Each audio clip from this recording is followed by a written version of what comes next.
Hello everyone. તો આગળના વિડીયોમાં પણ આપણે સમઘન અને લંબઘનના પૃષ્ઠફળ અને ઘનફળ વિશે જોયું, તેમજ નળાકાર વિશે પણ આપણે ક્લિયર કરી દીધું. આજે આપણે શંકુ વિશે જોઈશું, કેમ કે આજે ચેપ્ટર છે પૃષ્ઠફળ અને ઘનફળ. એમાં મોસ્ટલી બધા શેપ આવે છે, એનો સમાવેશ આમાં થઈ રહ્યો છે. તો પહેલા હતું તો લંબઘન, પછી સમઘન, ત્યારબાદ આવ્યું નળાકાર, બીજું પોલા નળાકારનું પણ સૂત્ર આવે છે. એ જ્યારે હું તમને દાખલો ગણાવીશ ત્યારે એની સિમ્પ્લિફિકેશન કરી સમજાવીશ. ધ્યાન અત્યારે જોઈશું આપણે શંકુનું ઘનફળ. તો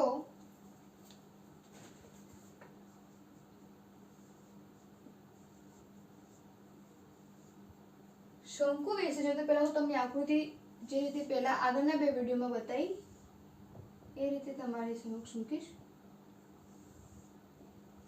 આ શંકુ છે, રાઈટ? હવે અહીંયા નામ આપો એ, બી, બી, આ છે સેન્ટર. હવે અહીંયાથી અહીંયાનું અંતર, નીચે તો રાઉન્ડ શેપ હશે, રાઈટ? તો અહીંયાથી અહીંયાનું અંતર એટલે કે આપણું આર, જ્યાં આર એટલે ત્રિજ્યા. આ સેન્ટરમાંથી અહીંયા સુધીનું અંતર હશે એ થશે આપણી ઊંચાઈ, એટલે કે શંકુની ઊંચાઈ. તો ઊંચાઈને એ જોડે દર્શાવ્યું. અહીંયા ખૂણો હોય θ/2. જનરલી આને દર્શાવવામાં આવે, બટ જરૂર પડે તો. અને જે ત્રાંસી ઊંચાઈ છે એને કહેવાય છે L. તો L = ત્રાંસી ઊંચાઈ, રાઈટ? તો આટલું શંકુમાં હોય છે.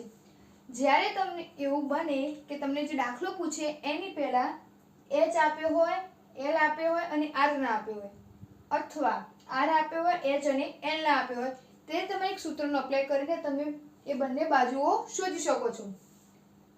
એના માટે બાજુ શોધવા માટે L² = R² + H². આ પાયથાગોરસનો પ્રમેય છે, રાઈટ? આટલો તમે શેપ ગણો તમને આ સૂત્ર મળી રહે. હવે આપણે જોઈશું શંકુનું વક્ર પૃષ્ઠફળ. આજે શંકુની વક્ર સપાટી છે, બહારની સપાટી, એનું પૃષ્ઠફળ જોઈશું. તો એનું સૂત્ર શું થશે? તો πr/L. એમાં ઊંચાઈ આવશે નહીં, કે અંદર જે છે એ તો લેવાનું નથી. ત્રાંસી ઊંચાઈ અને જે ત્રિજ્યા છે r, એ બેનો સમાવેશ થશે અને ઊંચાઈ એની ગણવાની છે. અને તેના વક્ર સપાટીનું ક્ષેત્રફળ πr/L. ક્ષેત્રફળને પણ પૃષ્ઠફળ. શંકુનું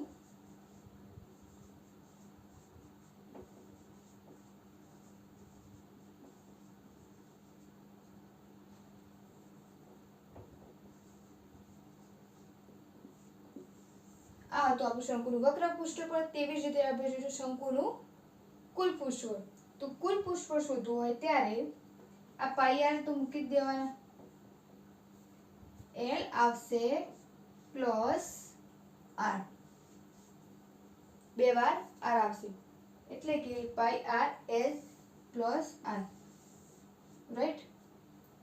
તો તમને આવી રીતે ઊંચાઈ આપી હોય અને r કે s શોધવાનું કીધું તો પણ તમે આ સૂત્રનો યુઝ કરી શકો. શંકુનું ઘનફળ બરાબર 1/3 πr² h. 1/3 πr² h. અહીંયા જોજો તો 1/3 ગુણ્યા πr² h, એટલે કે પાયાનું ક્ષેત્રફળ ગુણ્યા ઊંચાઈ, એટલે આ આપણું થશે એનું ઘનફળ. તો કંઈ જ નથી. આ દાખલામાં તમારે સરવાળો, ગુણાકાર, બાદબાકી એ જ કરવાનું છે, પણ આ સૂત્ર તમને પહેલાથી નક્કી કરી લેવાની, એકદમ ક્લિયર હોવા જોઈએ. બીજી એક ટ્રીક આપો, જો તમારે સૂત્રો તમારે રેડી કરવા હોય તો એક પેજ રાખવાની, એમાં નાના અક્ષરે જેટલા બી સમઘન છે, લંબઘન છે, નળાકાર છે, શંકુ છે, એ બધાના સૂત્રો લખી દેવાના અને 5 દિવસ તમારે એ ડેલી રિપીટ કરવાના. જ્યારે તમને ફ્રી ટાઈમ મળે એ તમારી જોડે ચિઠ્ઠી રાખવાની અને એને રિપીટ કરશો તો તમને ઓટોમેટિકલી આ સૂત્ર આવડી જશે. જો આ સૂત્ર તમને યાદ રહી ગયા તો 4 માર્ક્સનું પૂછાય, 5 માર્ક્સનું પૂછાય કે 6 માર્ક્સનું પૂછાય, તો તમે ઇઝીલી એ દાખલો તમે સોલ્વ કરી શકશો. તો આ વિડીયો તમારા બીજા ફ્રેન્ડ સાથે શેર કરી દેજો, જેથી મને પણ સપોર્ટ મળી રહે અને એમને પણ થોડો ઘણો આઈડિયા આવે. કંઈ પ્રોબ્લેમ હોય તો કોમેન્ટ સેક્શનમાં લખી શકો છો અને ટેલિગ્રામ લિંક પર જોઈ શકો છો, જેમાં મેં IMP બધા મૂકેલા છે.